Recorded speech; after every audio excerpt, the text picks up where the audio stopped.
ಪರಭಾಷೆಯ ಕಿರುತೆರೆಯಲ್ಲಿ ಬ್ಯುಸಿಯಾಗಿದ್ದ ಛಾಯಾ ಸಿಂಗ್ ಅವರು ಅನೇಕ ವರ್ಷಗಳ ಬಳಿಕ ಕನ್ನಡ ಕಿರುತೆರೆಗೆ ಎಂಟ್ರಿ ಕೊಟ್ಟಿದ್ದಾರೆ. ಅವರಿಗೆ ಒಂದು ಎಪಿಸೋಡ್ಗೆ 20,000 ರೂಪಾಯಿ ಆಸುಪಾಸಿನಲ್ಲಿ ಸಿಗಬಹುದು. ಆದರೆ ಇದು ಅಧಿಕೃತ ಹೇಳಿಕೆ ಅಲ್ಲ.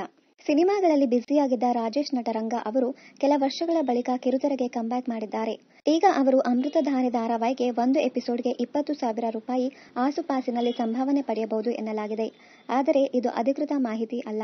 ಅಗ್ನಿಸಾಕ್ಷಿ ಎನ್ನುವ ಸೂಪರ್ ಹಿಟ್ ಧಾರಾವಾಹಿ ನಾಯಕಿ ವೈಷ್ಣವಿ ಗೌಡ ಅವರಿಗೆ ಒಂದು ಎಪಿಸೋಡ್ಗೆ ಸುಮಾರು 15,000 ರೂಪಾಯಿ ಸಿಗಬಹುದು. ಶ್ರೀಗೌರಿ ಧಾರಾವಾಹಿ ನಟಿ ಅಮೂಲ್ಯ ಗೌಡ ಅವರಿಗೆ ಒಂದು ಎಪಿಸೋಡ್ಗೆ 12,000 ರೂಪಾಯಿ ಸಿಗಬಹುದು. ಸಂಭಾವನೆ ಬಗ್ಗೆ ಯಾವ ಕಲಾವಿದರು ಸಾರ್ವಜನಿಕವಾಗಿ ಹೇಳಿಕೆ ಕೊಡುವುದಿಲ್ಲ. ಖ್ಯಾತ ನಟಿ ಸುಧಾರಾಣಿ ಅವರು ಶ್ರೀರಸ್ತು ಶುಭಮಸ್ತು ಧಾರಾವಾಹಿಯಲ್ಲಿ ನಟಿಸುತ್ತಿದ್ದಾರೆ. ಅವರಿಗೆ ಹೆಚ್ಚು ಕಮ್ಮಿ 25,000 ರೂಪಾಯಿ ಸಂಭಾವನೆ ಸಿಗಬಹುದು. ಈ ಬಗ್ಗೆ ಕೂಡ ಅಧಿಕೃತ ಮಾಹಿತಿ ಇಲ್ಲ. ಜೊತೆಯಲ್ಲಿ ಧಾರಾವಾಹಿಯಲ್ಲಿ ಅನಿರುದ್ಧ್ ನಟಿಸುತ್ತಿರುವಾಗ ಅವರಿಗೆ ಒಂದು ಎಪಿಸೋಡ್ಗೆ 30,000 ರೂಪಾಯಿ ಸಂಭಾವನೆ ಸಿಗುತ್ತಿತ್ತು ಎಂಬ ಮಾತಿತ್ತು. ಸೀತಾರಾಮ ಧಾರಾವಾಹಿ ನಟ ಗಗನ್ ಚಿನ್ನಪ್ಪ ಅವರಿಗೆ ಒಂದು ಎಪಿಸೋಡ್ಗೆ 15,000 ರೂಪಾಯಿ ಸಂಭಾವನೆ ಸಿಗುತ್ತಿರಬಹುದು. ಅಗ್ನಿಸಾಕ್ಷಿ ಧಾರಾವಾಹಿ ನಟ ವಿಜಯ್ ಸೂರ್ಯ ಅವರಿಗೆ ಒಂದು ಎಪಿಸೋಡ್ಗೆ 15,000 ರೂಪಾಯಿ ಸಂಭಾವನೆ ಪಡೆಯುತ್ತಿರಬಹುದು. ಇವರಿಗೆ ದೊಡ್ಡ ಜನಪ್ರಿಯತೆ ಇದೆ. ಕಲಾವಿದರು ತಮ್ಮ ಸಂಭಾವನೆ ಬಗ್ಗೆ ಅಧಿಕೃತವಾಗಿ ಹೇಳುವುದಿಲ್ಲ.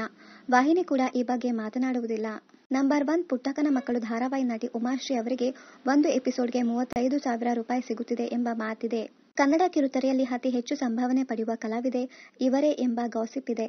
ಇನ್ನಷ್ಟು ಕನ್ನಡ ಧಾರಾವಾಹಿ, ಸಿನಿಮಾ ಹಾಗೂ ಇನ್ನಿತರ ನ್ಯೂಸ್ ಅಪ್ಡೇಟ್ಸ್ಗಾಗಿ ಚಾನೆಲ್ ಅನ್ನು ಸಬ್ಸ್ಕ್ರೈಬ್ ಮಾಡಿ. Thank you.